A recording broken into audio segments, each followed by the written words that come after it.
अननानै आंनो नोंखौ नांफिनगौ आं नेनानै थागोन बिबि आंखौ अन बिबि आंनि फारसे सान बिबि आंखौ अन जेरावखि थाया नों फै मा जादों जाथाया खुलुमबाय आं बड'लेण्ड रादाबआव खुलुमबाय आरो बयनिसिमबो रायजो राजानिसिमबो खुलुमबाय माने आंनि फिसाया सुटियाव फैनो होननानै फैदोंमोन आरो मणिपुराव बियो सिआरपिएफआव साख्रि मावो 15 दिननि थाखाय सुटियाव फैदोंमोन आंखौ लोमजादों होननानै फैदोंमोन आरो बियो ओमफ्राय दा नैसिमबो न'आव सफैयाखै आंबो फन खालामदोंमोन फनाबो मबाइल थबाइल गासिबो अफजोब जेबो खबरानो गैया दा बिदि जादों आंनि बोराइनि मुङा फ्लयिं ब्रह्म अबेनि बियो दतमा हगमा बिलनि माब्लानिफ्राय गोमाया माब्लानिफ्राय गोमानाय माने मैयानिफ्रायनो मैया फैदोंमोन नालाय बियो मैयानिफ्रायनो आङो जेबो खबरानो गैया मैया फैदोंमोननो बियो 4:30 बिदि टाइमाव फैदोंमोन आरो होजोंनिफ्राय बियो मणिपुरनिफ्राय फैदोंनो आंनि हिन्जावा लोमजादों होननानै 15 दिन सुटि लानानै फैदोंमोन आरो बिदि दासिम ओरै खबर लाबाय जेबो खौरां गैया दासिमबो जेबो खौरां गैया सोरबाफोर नुबाय बायदोंबा अननानै गासिबो रायजो राजाफ्रा आंनि फिसायखौ खोन्थाहरबानो जाबाय आंनि मबाइल नाम्बारखौ आं खोन्थागोन 9864180742 बे नाम्बाराव कल खालामनानै बयबो खोन्थाहरबानो जाबाय माबाफोर सन्देहफोर दंमोन आङो बड'लेण्ड रादाबाव नुदों रिता होननाय सिख्लाखौ लानानै खारदों होननानै होनाय नुदों आङो बड'लेण्ड रादाबाव बेखौ नुदों आङो जेनेबा बेबो बे हिन्जावाबो रिता बसुमतारियाबो जेनेबा आंजों जुलि जाखानाय आंजोंनो हाबा जाखानाय होननानै मिन्थिखानानै बेबो मानो थांखो आंनि हौवाजों मानो थांखो जेनेबा बेबो थांनाङामोन आं बेखौनो खुलुमो आंनि हौवाखौबो बुङो आङो फ्लयिं ब्रह्म अननानै फैफिन आंनो नोंखौनो नांगौ आं नोंखौनो लागोन आं नोंखौनो बजबफिनगोन फैफिन नों बिबि आं नोंखौनो नेनानै थागोन जेरावखि थाया नों फैफिन बिबि आं नोंखौनो नेनानै थागोन माब्ला हाबा जायामोन हाबा जानाया जोंना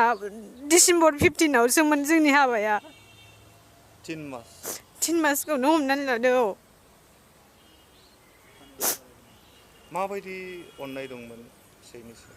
आं बिराद अनो बिराद जोथोन लायोमोन गावबो मिन्थिखायोमोन आंनि अननायखौ दिनै मानो बेफोरबायदि जाखो आंबो बुंनो हाला आरो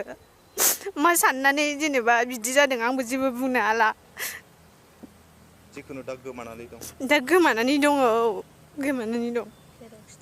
जेरावखि थाया फैफिनदों जेरावखि नुवा रायजो राजा आइ आफा गासिबो अननानै खोन्थाहर आंनि फिसायखौ खिन्थु जाय हिन्जावसानि न'खरा बुङो बेयो नोंनि फिसायासो लानानै थांदों बेबायदि मोनसे अजद खालामदों बिसोरो जेनेबा बिसोरो आंनि फिसायखौ लाना थांदों आंनि फिसायखौल' लाना थांदों होनबा जाया जेनेबा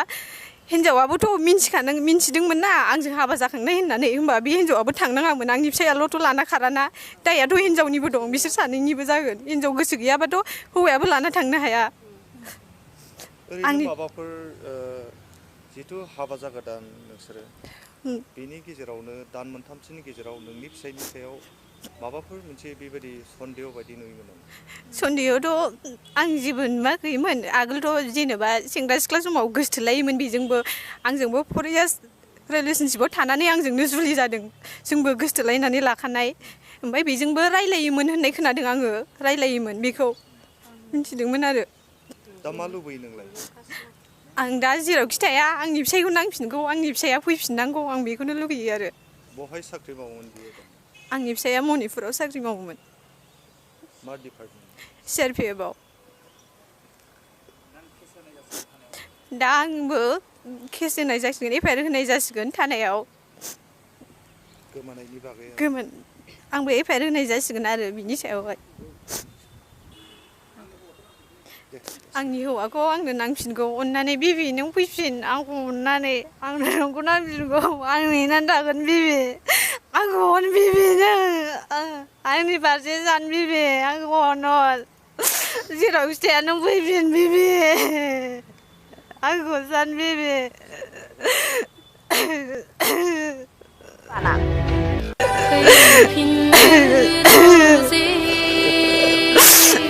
अननानै बिबि नों फैफिन आंखौ अननानै आंनो नोंखौ नांफिनगौ आं नेनानै थागोन बिबि आंखौ अन बिबि आंनि